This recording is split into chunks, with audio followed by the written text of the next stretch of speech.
কোনো একদিন এ দেশের আকাশে কালেমার পতাকা দুলবে, সেদিন সবাই খোদাই বিধান পে দুঃখ বেদনা ভুলবে। সেদিন আর রবে না হাহাকার, অন্যায় জুলুম অবিচার,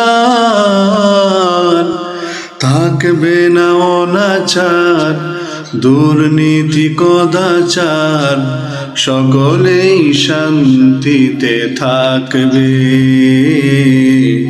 সেদিন সবাই খোদাই বিধান পে দুঃখ বেদনা ভুলবে।